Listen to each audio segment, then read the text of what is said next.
ರಾಜಕೀಯದಲ್ಲಿ ಮತ್ತೆ ನರೇಗಾ ಸದ್ದು ಮಾಡ್ತಾ ಇದೆ. ನರೇಗಾ ವಿಚಾರಕ್ಕೆ ಕೋರ್ಟ್ ಮೊರೆ ಹೋಗಲು ನಿರ್ಧಾರವನ್ನ ಮಾಡಲಾಗಿದೆ. ಸಿಎಂ ನೇತೃತ್ವದ ಕ್ಯಾಬಿನೆಟ್ನಲ್ಲಿ ಮಹತ್ವದ ನಿರ್ಧಾರ. ರಾಜ್ಯ ರಾಜಕೀಯದಲ್ಲಿ ಮತ್ತೆ ನರೇಗಾ ಸದ್ದು ಮಾಡ್ತಾ ಇದೆ. ನರೇಗಾ ವಿಚಾರಕ್ಕೆ ಕೋರ್ಟ್ ಮೊರೆ ಹೋಗಲು ನಿರ್ಧಾರ.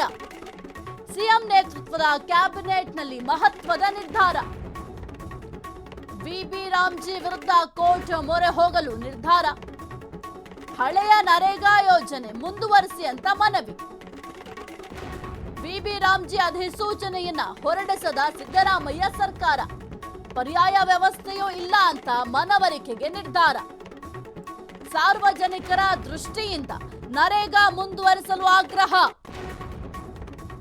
ಇನ್ನು ರಾಜ್ಯ ರಾಜಕೀಯದಲ್ಲಿ ಮತ್ತೆ ನರೇಗಾ ಸದ್ದು ಮಾಡ್ತಾ ಇದೆ. ಒಂದು ನರೇಗಾ ವಿಚಾರಕ್ಕೆ ಸಂಬಂಧಪಟ್ಟಂತೆ ಕೋರ್ಟ್ ಮೊರೆ ಹೋಗ್ಲಿಕ್ಕೂ ಕೂಡ ಸದ್ಯಕ್ಕೆ ನಿರ್ಧಾರವನ್ನ ತೆಗೆದುಕೊಳ್ಳುವ ಸಾಧ್ಯತೆಗಳಿದ್ದಾವೆ. ಇನ್ನು ಸಿಎಂ ನೇತೃತ್ವದಲ್ಲಿ ಕ್ಯಾಬಿನೆಟ್ ಮೀಟಿಂಗ್ ಮಾಡಲಾಗುತ್ತೆ. ಈ ಒಂದು ಮೀಟಿಂಗ್ ನಲ್ಲಿ ಈ ಒಂದು ವಿಚಾರಕ್ಕೆ ಸಂಬಂಧಪಟ್ಟಂತೆ ನಿರ್ಧಾರವನ್ನ ಮಾಡಲಾಗುತ್ತೆ. ಇನ್ನು ಹಳೆಯ ನರೇಗಾ ಯೋಜನೆ ಏನಿದೆ ಆ ಒಂದು ಯೋಜನೆಯನ್ನ ಮುಂದುವರಿಸಿ ಅಂತ ಕೂಡ ಕೋರ್ಟ್ಗೆ ಮನವಿಯನ್ನು ಕೂಡ ಮಾಡ್ಕೊಳ್ಳಬಹುದು. ಇನ್ನು ವಿ.ಬಿ. ರಾಮ್ಜಿ ಅಧಿಸೂಚನೆಯನ್ನ ಸಿದ್ದರಾಮಯ್ಯ ಸರ್ಕಾರ ಇನ್ನೂ ಕೂಡ ಹೊರಡಿಸಿಲ್ಲ. ಒಂದು ಕಡೆ ಒಂದು ನರೇಗಾ ಯೋಜನೆಗೆ ಕೇಂದ್ರ ಸರ್ಕಾರ ಅಸ್ತು ಎಂದಿದೆ. ಕೇಂದ್ರ ಸರ್ಕಾರ ಈ ಒಂದು ಯೋಜನೆಗೆ ಒತ್ತು ನೀಡ್ತಾ ಇದೆ. ಆದ್ರೆ ಈ ಒಂದು ಯೋಜನೆಗೆ ರಾಜ್ಯ ಸರ್ಕಾರ ಭಾರಿ ವಿರೋಧವನ್ನು ವ್ಯಕ್ತಪಡಿಸ್ತಾ ಇದೆ. ಕೇಂದ್ರ ಸರ್ಕಾರದ ಹಲವು ನಿರ್ಧಾರ ಒಪ್ಪದ ಸಿದ್ದರಾಮಯ್ಯ ಎನ್ಇಪಿ ಬದಲಿಗೆ ಎಸ್ಇಪಿ ತರುವ ಬಗ್ಗೆ ಸಂಪುಟದಲ್ಲಿ ಚರ್ಚೆ. ರಾಷ್ಟ್ರೀಯ ಶಿಕ್ಷಣ ನೀತಿ ಎನ್ಇಪಿ ಮತ್ತು ರಾಜ್ಯ ಶಿಕ್ಷಣ ನೀತಿ ಎಸ್ಇಪಿ. ರಾಜ್ಯ ಶಿಕ್ಷಣ ನೀತಿ ಆಯೋಗ ಸಲ್ಲಿಸಿರುವ ವರದಿ ಬಗ್ಗೆ ಚರ್ಚೆ. ಇನ್ನು ಆಯೋಗದ ವರದಿ ಮತ್ತು ಅನುಷ್ಠಾನ ಶಿಫಾರಸು ಮಾಡಲು ತೀರ್ಮಾನ. ಇನ್ನು ಕೇಂದ್ರ ಸರ್ಕಾರದ ಹಲವು ನಿರ್ಧಾರವನ್ನ ಸಿದ್ದರಾಮಯ್ಯ ಅವರು ಒಪ್ಕೊಳ್ತಾ ಇಲ್ಲ.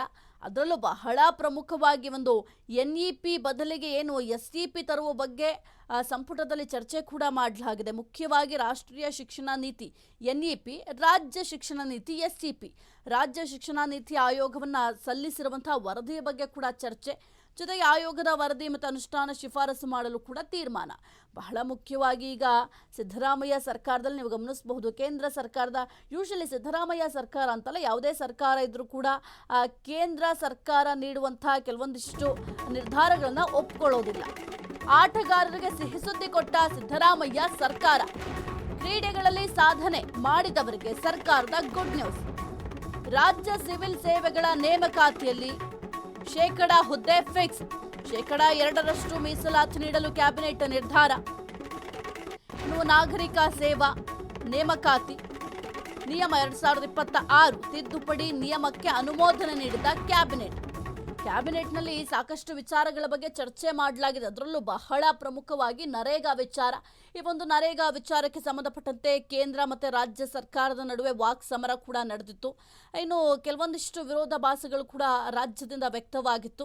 ಈ ಒಂದು ನರೇಗಾ ಕಾಯ್ದೆ ಏನಿದೆ ಅದನ್ನು ಮುಂದುವರಿಸಲು ಜೊತೆಗೆ ಕ್ರಿಯಾ ಯೋಜನೆಯನ್ನು ಸಿದ್ಧಪಡಿಸಲು ಅನುಮತಿಯನ್ನು ಕೋರಿ ಈಗ ಕರ್ನಾಟಕ ಸರ್ಕಾರ ಕೋರ್ಟ್ ಮೆಟ್ಟಿಲೇರಲು ನಿರ್ಧಾರ ಕೂಡ ಮಾಡಿಕೊಂಡಿದೆ. ಈ ಯೋಜನೆಯ ಅಡಿಯಲ್ಲಿ ಗ್ರಾಮೀಣ ಕುಟುಂಬಗಳಿಗೆ ಒಂದು ಆರ್ಥಿಕ ವರ್ಷದಲ್ಲಿ 100 ದಿನಗಳ ಕೂಲಿ ಸಹಿತ ಅಕುಶಲ ಕೆಲಸಗಳನ್ನು ಖಾತರಿಪಡಿಸಲಾಗ್ತಾ ಇತ್ತು. ಸದ್ಯಕ್ಕೆ ಈ ಒಂದು ವಿಚಾರಕ್ಕೆ ಸಂಬಂಧಪಟ್ಟಂತೆ ರಾಜ್ಯ ಮತ್ತು ಕೇಂದ್ರದ ನಡುವಿನ ಕಾನೂನು ಕದನ ಮುಂದುವರೆದಿದೆ.